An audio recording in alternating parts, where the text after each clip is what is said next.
আবারও নতুন করে ষড়যন্ত্রের আভাস। গুঞ্জন উঠেছে আহতদের থেকে উপদেষ্টা নিয়োগের দাবিতে কাফনের কাপড় পরে রাস্তায় নামার প্রস্তুতি নিচ্ছে একটি গ্রুপ।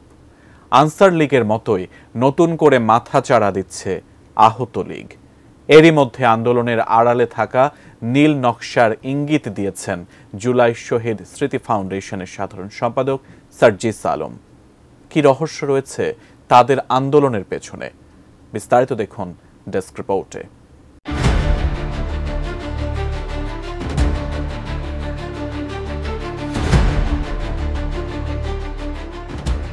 জুলাই আগস্ট ছাত্র জনতার আন্দোলনে আহতদের চিকিৎসা নিয়ে বিভিন্ন স্তরে চলছে নানা আলোচনা সমালোচনা। আওয়ামী লীগের আহত অনেক নেতাকর্মী মিশে গেছেন আন্দোলনকারী আহতদের সাথে। এর ফলে নতুনভাবে ষড়যন্ত্রের চেষ্টা করছে আওয়ামী লীগের অংশটি। এ নিয়ে শুক্রবার রাতে সামাজিক যোগাযোগ মাধ্যমে সাইদুর রহমান খান নামের একজনের ফেসবুক পোস্ট শেয়ার করেন বৈষম্যবিরোধী আন্দোলনের অন্যতম সমন্বয়ক ও জুলাই স্মৃতি ফাউন্ডেশনের সাধারণ সম্পাদক সার্জিস আলম।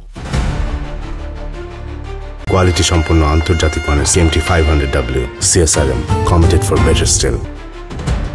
ওই পোস্টে বলা হয়, আহতদের এক গ্রুপের দাবি হলো ওদের এখন উপদেষ্টা বানাতে হবে। আজকালের মধ্যেই একটা গ্রুপ কাফনের কাপড় পরে রাস্তায় নামার প্রিপারেশন নিচ্ছে। এরা রাস্তায় শুয়ে পড়বে, উপদেষ্টা না করা পর্যন্ত উঠবে না। আর এ নিয়ে সারা দেশে নিউজ করা হবে আহতরা চিকিৎসা পাচ্ছে না। আওয়ামীপন্থীদের ফেসবুক পেজ এ টিম সহ বিভিন্ন পেজ থেকে ব্যাপকভাবে শেয়ার করা হচ্ছে এই বার্তা। আর এ নিয়ে জোরসোরই চলছে প্রচারণা। সাইদুর রহমান খানের ওই পোস্টে লেখা হয়, এদের মধ্যে অনেকেই ছাত্রলীগের কর্মী।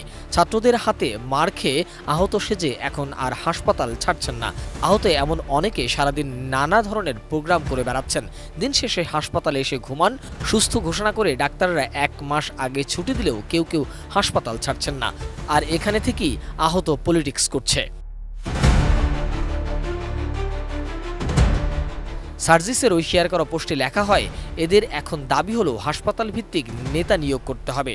তার বক্তব্য মতে, হাসপাতাল কি রাজনীতির জায়গা? একজন আহত মানুষের নেতা হওয়ার শখ থাকে?